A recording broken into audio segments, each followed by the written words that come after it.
And actually, I want to kind of roll back on that a little bit. I wouldn't even do this based on how much DPS you do. I would do it purely on how engaged you are. So in other words, if you're attacking the boss the entire time, even if you're doing like 3k DPS, as long as you're attacking the boss, you know what? You actually get the Teapot seal of approval. Yeah, you know, I am, yeah, 100%. You do get my seal of approval.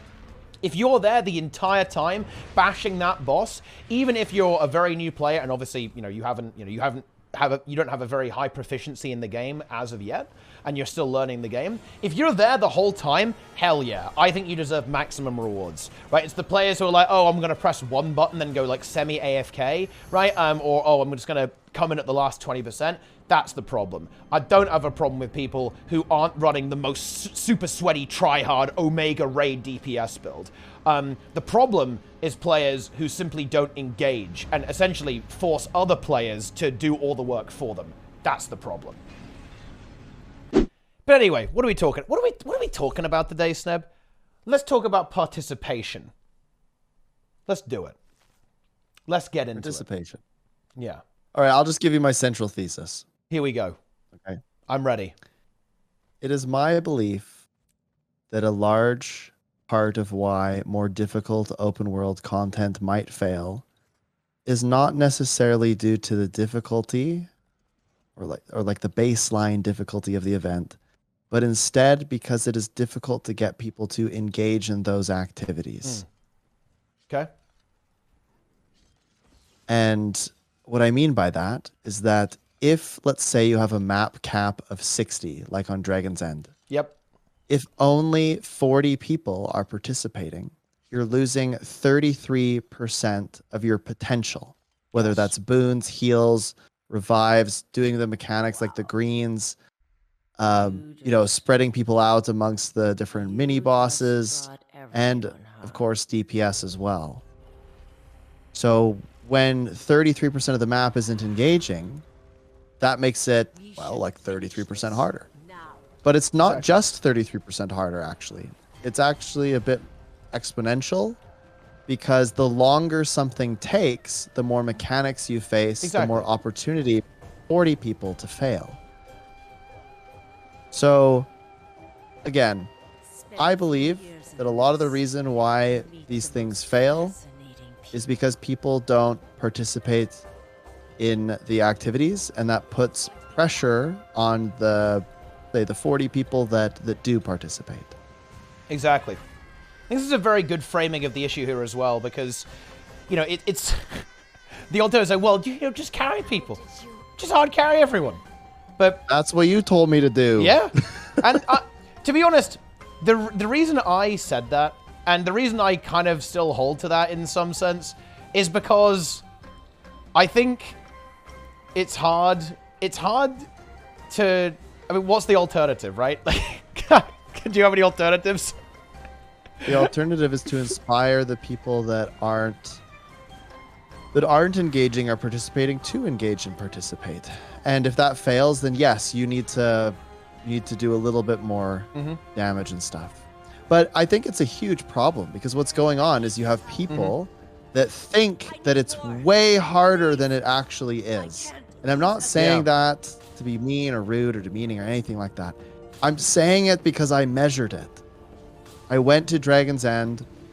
I did a whole spreadsheet about how much damage you would need if you only had 60 players, 55 players, 50 players, 45 players, all the way to 30 players or something. And it is ridiculous how much more damage you need.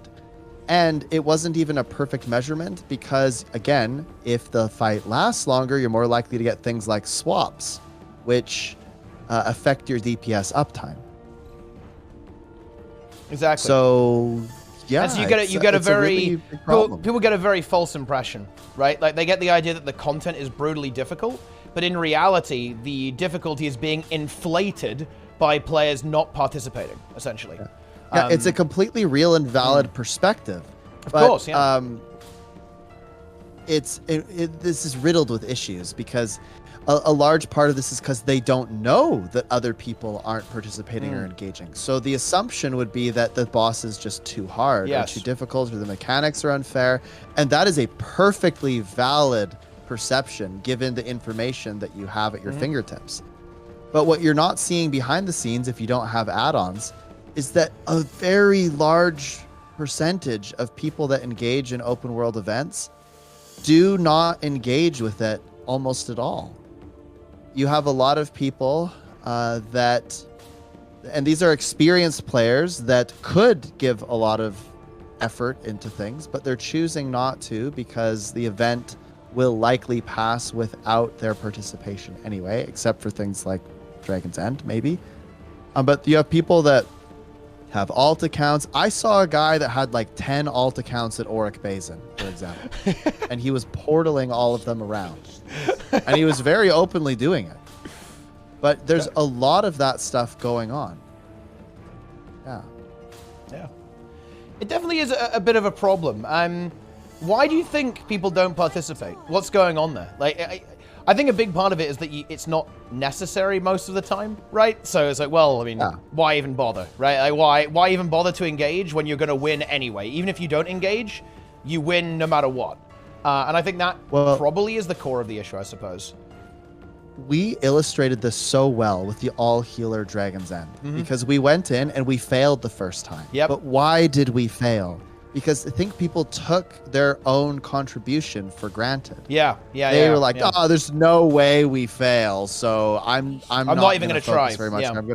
I'm gonna relax." Right? They you know, half of them were probably watching the newest The Last of Us episode, which I would highly recommend, by the way. But they were probably doing something else and just kind of, you know, going through the motions. But because we put so many, when we did that, we were putting a new level of difficulty. We're basically making CM. You know, we were saying you can only do this much damage. As soon as we did that, it required people to be more attentive. It required people to engage more. And then we failed because we didn't have that level of participation and engagement necessary. And the reason this is relevant and important is we took 60 people that they were down to spend an hour and a half prepping for this thing and completing it. That's why this is important and relevant, right? We didn't just take random people. We took people that were down to essentially waste their time a little bit. You know?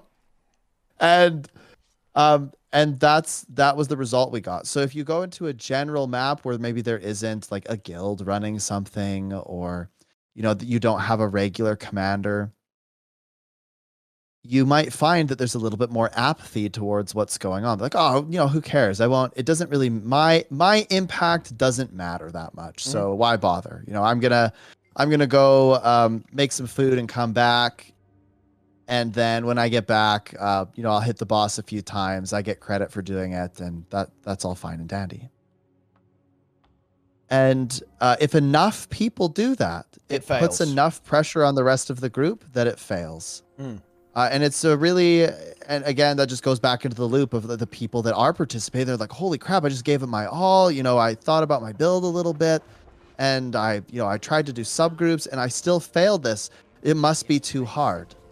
But again, they're not seeing behind the scenes that there's a lot of people that aren't really there. Yeah.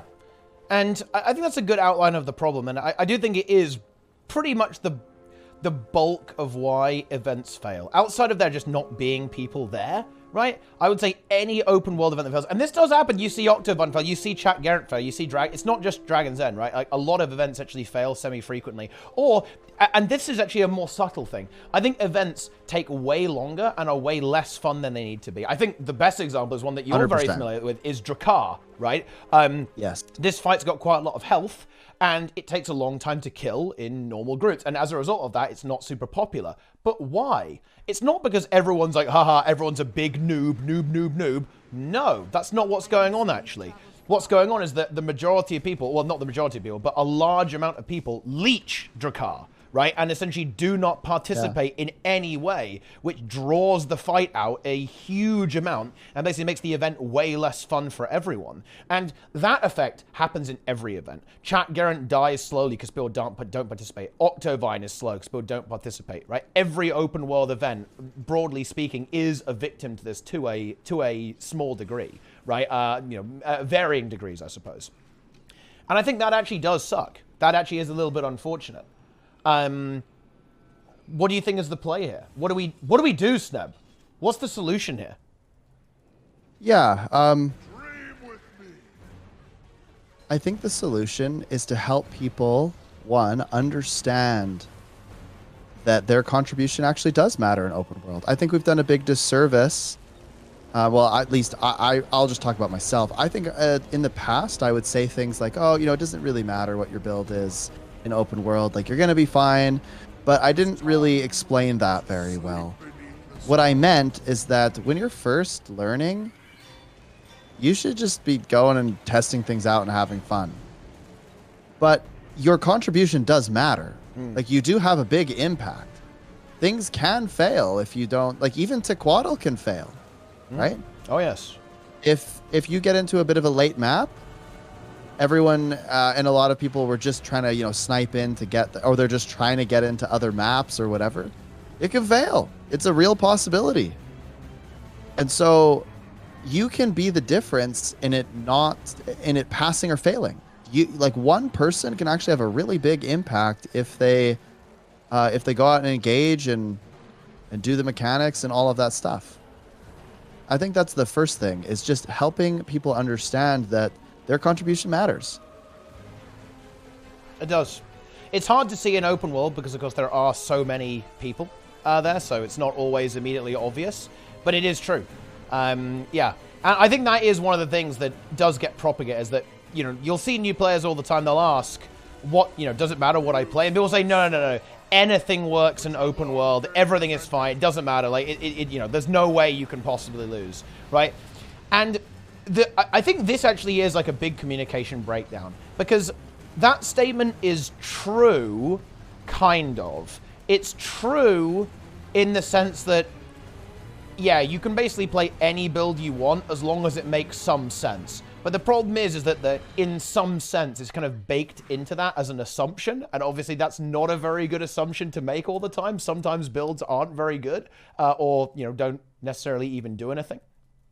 And it doesn't mean that you can't just, you can just do nothing, right? Because I think the statement, oh, you can do anything you want, it doesn't matter, that really does, as you said, right? It has this very strong implication that nothing you do matters in open world. Like, the content is... Yeah, and that's kind of depressing, no? Well, I mean, I think it is worth noting that there is a reason why people think that way, right? Like, the content is... Open world content is, in general, tuned in such a way that even if you have a bunch of people who are basically leeching and not participating, you win anyway, to be fair. So I think that's where that comes from. But still, I do think it is... it's worth it. Yeah, no, I guess where I was going with that is that I just think it's really... I think it's exciting to think that you can have an impact and make a big difference in the community or in the event or whatever's going on. And to have people tell you, you know what, like, it doesn't really matter. Like, saying that somebody's build or playing, it doesn't matter, is in a roundabout way also saying that they don't matter, right? It's like, you know what, if you just show up, even if you're there, and you're playing this build or whatever, it doesn't matter. And I think that's kind of strange, because it insinuates that you don't have an impact. And isn't one of the greatest feelings of an MMO, you saving the day, you going in and you're beating the boss because you did something? Yeah. To try to tell people that, it doesn't matter what you do, this is gonna just pass. Well, it's like, oh, well, then why am I showing up? Yeah. And that happens. People just don't, right? Because that's the thing. You can run pretty bad builds, or builds that, I shouldn't say that, builds that aren't very effective. And I'll go back to the 50 healer Dragon's End. We killed Dragon's End, a content that honestly is starting to fail a bit more now, and I think partially because of lack of participation. That's kind of why we're talking about this. But we did that with 50 essentially terrible builds, right? Builds that only do, what, 7 to 8k DPS total? Was like the average DPS we had, and we cleared it. But why? It's because people participated and they were switched on mentally and actually playing the game, right? Participation will get you a really, really, really long way, as it turns out. Even if you are running builds that aren't necessarily that good. Because we were running 50 of them. And hell, we did it with the Death Knights, right? Like the 50 Death Knights. We cleared Dragon's Den with 50 Minion Mancer, Death Magic, Blood Magic Reapers. That is not a build that has a high DPS. In fact, that build is very, very not good. And we had no boons or any real meaningful damage output whatsoever. And we still cleared it, even though the boss started bugging out and going crazy, right? But participation is what got us the job done there. It wasn't having sick rotations or being Omega gamers. I mean, look, we just had people like who were randomly coming in from the stream, right? Hell, even in the healers, I even managed to find a random pug and convince them to go healer and join us in our healing adventure. But what gets it done, what wins, and this is true for instance content as well, by the way. I don't know if you'd agree with that. I definitely would say this. I'd go further. I think participation there is still the most important thing. If you're actively engaged and giving it your all, you can definitely go far, even if you don't have like a super optimal build. Participation is the most important thing. 100%. What do we mean by participation? I think people watching or listening might be kind of like, well, what does participation look like? Because that might be different to different people. I would say participation is kind of, in this context, I would say it's kind of doing your best. Yes. To be critically thinking about the encounter. To be engaged. You're engaged. You're looking. You know, you're doing your best to win for the team. You're doing your part for the team. That's participation. In this context, I would say. Doing mechanics, you know, being the first one to volunteer for a mechanic, or the first one to just go do it. I think that's. That's actually above and beyond. I think that's actually not. I think that's outside of the scope of participation. Okay. Yeah, I wouldn't. Yeah, I think that's too. I think you've gone too fast. I think you're out of control. It's about, you know, following people and following instructions. Then maybe. Yeah, if there's an engaging with the group, paying attention, right? Looking at the fight, helping the team, contributing, doing your part. That's participation. That's it. What is not? What isn't participation? AFKing, doing nothing.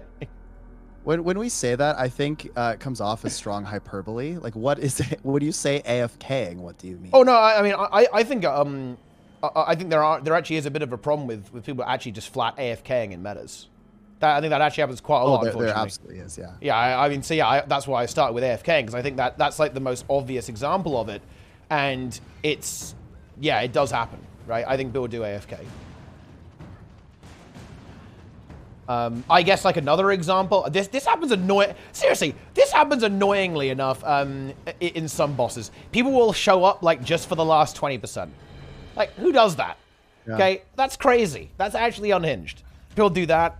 I think it was one of the reasons I stopped doing Drakkar, actually, because the thing that engaged me about Drakkar is I liked the idea of going for the world record. You know, that was just kind of like a quirky, fun thing we did. Like, how could we get a better time? But you know what happened is a bunch of people figured out that we were doing it faster than other groups. Okay. And this would allow them to get to a different meta right after ours. Oh no. And they started leeching you. So people were adding me to the friends list, and they were joining and, you know, getting in right after doing a different meta. And they would like hover above us on the sky scales back in the day, because you could do that there. And they would make the boss harder, but contribute nothing. Yeah, because they literally wouldn't attack. They would join at 20%, or they would join at like 50%, and they would sit at the top of the cave flying on a sky scale, or just completely AFKing. That's unfortunate. And then they would jump in at the last, you know, 5 to 10% and get full credit, full rewards, and then they would immediately leave. So. This was making the encounter longer for us, more difficult, putting more pressure on us, and we weren't achieving our own goals, which, you know, is just a quirky, fun goal to try to beat our time. And after months and months of this happening, I eventually got kind of tired of it. I tried to, like, I started to identify the people that were doing this, and I tried to prevent them from getting into the group, because I didn't think it was fair to everyone else in the group that were, you know, they were preparing, they were going through all of the motions, they're following instructions, they're putting all this effort, and then there were people that were taking advantage of that. Yeah. I think that, I mean, that's just not fun for the people that are putting in effort. And I want to be clear. I think the majority of people actually do their best. I think that the majority of people go out and they do try really hard, and that's why they're frustrated. They go and they put in all of this effort. They think that, you know, they got the subgroups going. They did everything that they were told to do in a guide for Dragon's End. They go and they still fail. And the reason that they're failing is because there's other people that are not putting congruent effort into theirs. So, yeah. And that sucks. It really sucks, because not understanding why things are failing is very frustrating for sure. And doing things as you're supposed to and then losing anyway is never a lot of fun. It definitely sucks. And it's really worth noting that, how are you supposed to fix the problem if you don't know what it is? Exactly. And it's also, I think I really want to hammer the point that you made earlier about how it makes it disproportionately harder, right? Because the longer it gets, the worse it gets, pretty much, right? That's how it typically goes, because the more mechanics you encounter. So it doesn't need to be like half the map AFK to ruin it. It doesn't have to be that many at all, actually. Even if it's just, you know, like 10 people out of, say, 60 who aren't participating, that can be a big problem. That can really send things out of control in some of these encounters and make it significantly harder than it needs to be. And ultimately even fail the event, right? Which is never any fun whatsoever. And that is a problem. And I don't know. I hate to say this, Sneb. I hate to say this. I might have to go unhinged here. But I think that in a way, it's not that fixable unless ArenaNet changes the way some things about the game are. What would you change, Teapot? Well, you know what, Sneb? You know, I want to kind of ask you a question. You know, there was, I think you came up with an idea for the solution. No, you're not gonna reflect this back on me. No, I asked you, what would you change, Teapot? So let me just kind of tell you guys a story. Sneb, a while back, he actually said that the participation, a bit like in World vs. What is right now, like the more participation you have, like the gold, silver, bronze awards that you get in World vs. What, you get more loot now, right? And Sneb was saying a long time ago that, oh yeah, they should really go hard in this, add platinum participation, so you've got to go really hard to get high participation, give you a higher chance of getting key rewards, right? If you participate a whole lot and you do really well in the encounter, all that kind of stuff. So yeah, I'm afraid you can't reflect this back onto me. You know, it actually is a little bit wild to me. I actually want to point this out while we're talking about it. It is insane to me that both me and Sneb are a little apprehensive about saying if you put in more effort, you should get more reward. Yeah, he doesn't want to. He's actually so scared he doesn't want to say it. I won't say it. Right? He refuses to say it. He won't say it. Yeah. The fact that that is the case is weird. Right, in a video game. Even in a video game, that's weird. I think, broadly speaking, you know, most people in MMOs say that, oh, you know, if you really contribute a lot and you do a really good job, you get better loot. You know, you clear harder content. You know, you potentially get some special items, some better loot. You do really well in PvP. You get a high rating, right, in PvP, and you can win tournaments and so on. All that kind of stuff. It's very weird to me that in Guild Wars 2, we have to completely tread on eggshells here. And, oh no, don't say that if you play better or if you, you contribute more, you get more. That doesn't make any sense. And actually, I want to kind of roll back on that a little bit. I wouldn't even do this based on how much DPS you do. I would do it purely on how engaged you are. So in other words, if you're attacking the boss the entire time, even if you're doing like 3k DPS, as long as you're attacking the boss, you know what? You actually get the Teapot seal of approval. I am, 100%. You do get my seal of approval. If you're there the entire time bashing that boss, even if you're a very new player and obviously, you don't have a very high proficiency in the game as of yet, and you're still learning the game, if you're there the whole time, hell yeah, I think you deserve maximum rewards, right? It's the players who are like, oh, I'm going to press one button, then go like semi-AFK, right? Or, oh, I'm just going to come in at the last 20%. That's the problem. I don't have a problem with people who aren't running the most super sweaty, try-hard, Omega Raid DPS build. The problem is players who simply don't engage and essentially force other players to do all the work for them. That's the problem. Yeah, and we're not... Yeah. There's no number to this. It really is pretty inconsequential. At the end of the day, if you put on any build that kind of makes sense a little bit, and you have, reasonable stats associated with that build, you will do enough, you will contribute enough, whether it's boons or damage or whatever, to do just fine in all open world content. So there is no number. I would agree. I think that imagine if they give rewards based on what percentage of time you were in the fight, or you were just there, right? Dealing damage or giving boons or whatever. I don't know. But just percentage of time that you were in the fight. Yeah. And you wouldn't have to be there 100% of the time, guys, right? Like, I'm not saying, no. You have to be literally 100% there to get the maximum loot. Yeah, that'd be ridiculous. That'd be ridiculous, right? Of course. But it should be what we're trying to illustrate is the people that are there for 2% of the time should not get a Drakar's Horde drop. Yes. Well, you should not get... that's a little bit You should not get... unfair. You should not get 100% of the reward if you're there for 5% of the time. Right? That just doesn't make any sense. Because what this does is it encourages actually a lot of veteran players who really care about gold and, making gold or whatever, to flip maps a lot and just come in at the last second, get the reward and leave. Yeah. And I mean, look, I have gone to maps and I've been late or whatever. I show up, the boss is just about to die. I hit it one time with one attack and I get the gold medal and get the Omega drop. Yeah. And the commander that was there 10 minutes early set up all the subgroups. They get the exact same reward as me. And I feel bad for those commanders because they're putting in so much effort. Sneb, I'm attempting Dragon's End Leech. Yeah. I'm attempting Dragon's End Leech right now. I'm failing. Feels bad. It's not good. Yeah. Not good. Leeching is not good. I failed, unfortunately. Yeah. I guess... a lot of this conversation is stemmed from, we see a lot of suffering, right? Where people are like, I am mad that this Dragon's End thing keeps failing. I've met people that, they failed it like 20 times and they can't figure it out. And that sucks. That feeling is horrible. If you can't understand why something is failing, even when you're putting in all of this individual effort, then you're going to be frustrated. And that is completely valid. So the way to solve that is, help people understand that, some of it's not necessarily all their fault. At some point, you can always try to do a little bit more, but at some point, there are other people in the group that are putting too much pressure on you. Yeah, and that's unfair. How do you? Yeah.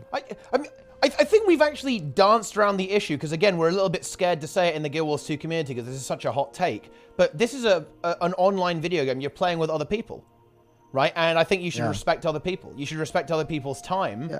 And you should have some empathy towards other people, right? There are people that are going out, they're putting in all this effort, they're trying to build a community around something, or they're, they set up early, they made a commander tag, they really want this. And then there are people, even particularly veterans in the community, that are like, don't care, gonna take advantage of these people by going and making a pizza, coming back and getting my antique summoning stone in the last 5 seconds. Well, I just want to be even more explicit, to be honest here, Sneb. If you're in a group, you're in a team, you should do your best to help the team. Right? Isn't this like a basic thing? If I'm in a group activity with other players, and I've joined this group activity, then I think there actually is a little bit of social impetus that I should be helping the team and actually contributing, right? And not just doing nothing. I think there's a bit of an implicit social contract. Oh, right? You go. What would happen if you break that social contract, Sneb? Would there be? Would you say there'd be consequences? Like if you break the social contract? In some ways there might be, but really, like when you join a group, what you're saying is, hey, I'm here to be a part of the team. Even if I don't know all of you that well or whatever, I'm here to contribute and hopefully do what's right by the team. And you might not have the best knowledge of the game or the mechanics or the best gear or build or whatever, but you're just there to do your best. And you said, hey, I'm going to do my individual best for this team because, we've all banded together now for this common goal. And I think that means that if you don't do that, you're effectively just being kind of rude to everyone. Yeah.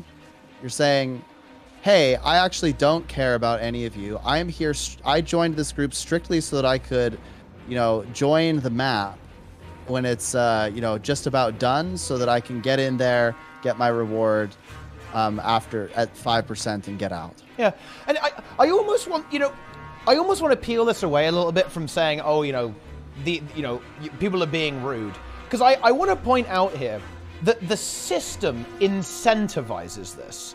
So I find it very... It is a problem. I find it very difficult to actually blame individuals for engaging in leeching behavior, because the game tells you to do this. And when I say the game tells you to do this, I mean the game tells you that this is actually the most efficient way to go about doing stuff, right? Because it means that you can be doing other things, right? You can be doing other things at the same time, or you can be handling stuff in your real life, so you don't have to dedicate time to the game, right? You can do other things. You can be watching Last of Us, right? You know, you could be doing anything, right? And the game says that this is correct, right? Because the game rewards you in the same way as if you participated fully. So again, I think it's important to frame it not only as the game doesn't reward you for trying, it's actually worse than that. The game rewards you for not trying, right? In a sense, which is actually the other end of that issue, but it's also a really big problem. And that leads to this type of thing. And yeah, and actually, I think it's a bit of a red herring to say, oh yeah, the game is really easy, and therefore it teaches you that you don't have to put any effort in. I actually don't think that's necessarily true, because bear in mind, guys, the game being easy is communicating to you that you don't need to play super sweaty optimized builds, which in my opinion in open world is a good thing, actually. I think that's fine. Agreed. The game, that's not the same thing as communicating to the player that you don't have to participate. That's a totally different statement entirely. Right, and I think that drawing that distinction is super important. I think there are I think a really good example of this is actually Triple Trouble. Triple Trouble is one of the harder events, but actually it has a very, very low DPS check. But if you don't have people who participate, you will get wrecked, because they all have responsibility. You know, people need to work together to complete that fight, right? You have a responsibility to help your team get the harpoons, or get the toxin clouds, right? Or get the bombs and drop them on the worm. That's really important. Even though the fight doesn't have a strict DPS check, and the mechanic is very simple. It's a very simple idea. It's a great fight, in my opinion. It's a simple idea for each of those worms. But if you don't participate, you will lose, right? And you will not be able to obtain the reward, right? You won't be able to obtain the loot. That's what we're getting at here. We're not saying the open world should require meta builds and perfect composition. No, that would be ridiculous. Not at all. Right? This is absurd. Of course, we don't hold that position. We're saying that open world should incentivize players to really get stuck in and participate. Would you say that's a pretty good summary of what's going on here? Yeah. And I want to reiterate that yes, it's not. I don't like the idea of going around and saying, yeah, you're lazy or you're an evil person because you're jumping in and doing this. Do I think it's a little bit rude? Yeah, but you're absolutely right that it is strongly incentivized. Strongly incentivized. So much so that many content creators create guides about how to efficiently jump from meta to meta. And that's quite interesting, isn't it?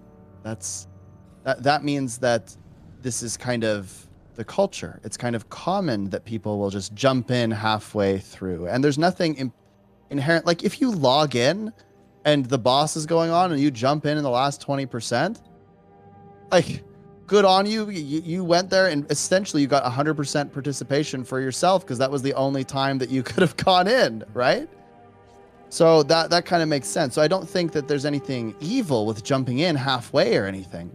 It's the people that take advantage of that system that create that pressure on other players that I look at that and go, man, you know, I don't like that, because there are so many players that deal with such deep and abiding frustration because of that. So yeah, what other solutions? I mean, I talked about how, you know, you just inspire other people, or you help communicate that their contribution matters, but what other solutions are there? I think the big thing is, honestly, just some kind of system that would incentivize it in-game. I think it's a pretty simple solution to a very interesting and somewhat complicated problem, I suppose. Yeah, Did I they would say not that's what already it is. try that though with like Verdant Brink and stuff? Like the HOT metas all have that participation bar thing, right? They did, yeah. I think that system was a little bit flawed though, because in order to get like the maxed out participation, you'd have to be there for like, you know, an hour and a half. Which, you know what, I actually do have some sympathy against that, because that's a pretty meaty investment of time. I don't think everyone really wants to commit like an hour and a half to doing a full meta event. However, I think it is reasonable to say, hey, you know, you should be there for the full 10-minute chat Garant fight. You know what I mean? Yeah. That's a little more reasonable, I would say.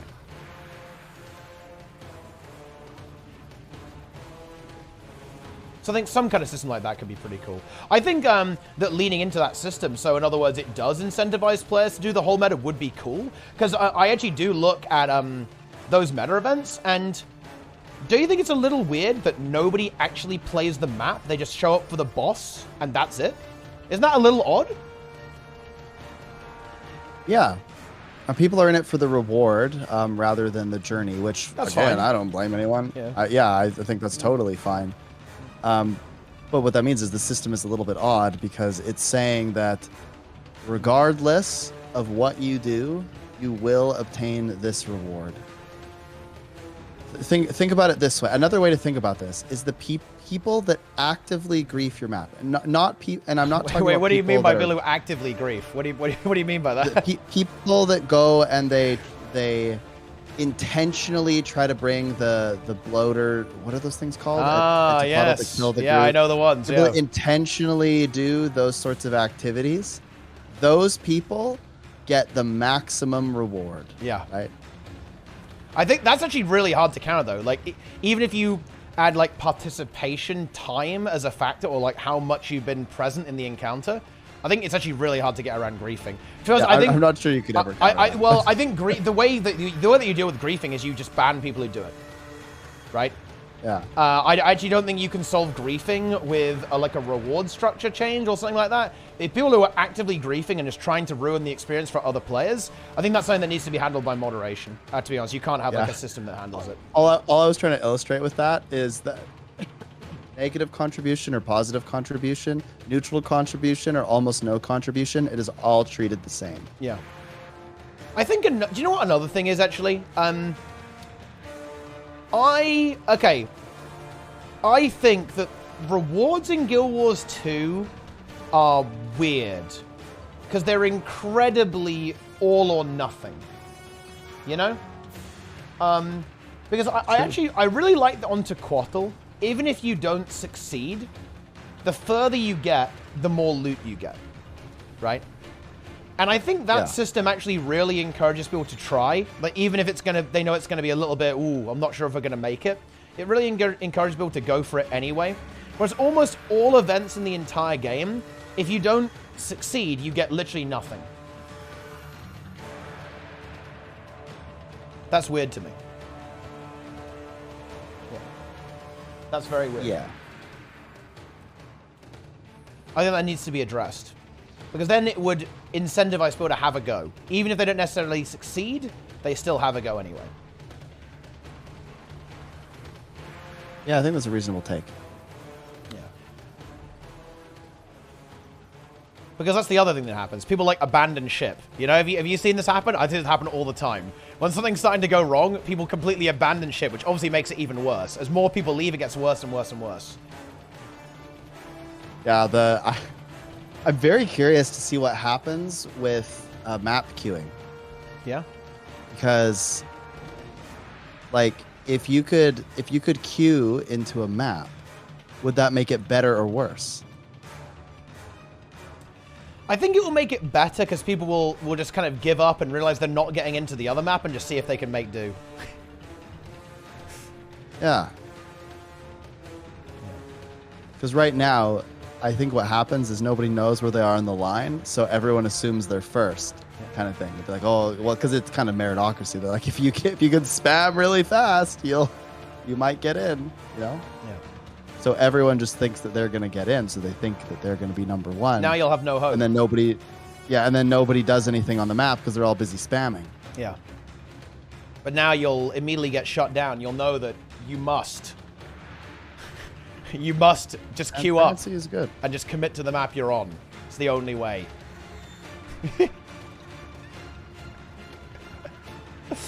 Yeah. Participate, gamers. That's what we've got to do. But yeah. Other than that, I think, you know, you already said what we've got to do, right? We've got to inspire people. It's got to be a cultural shift for sure, right? All that kind of good stuff.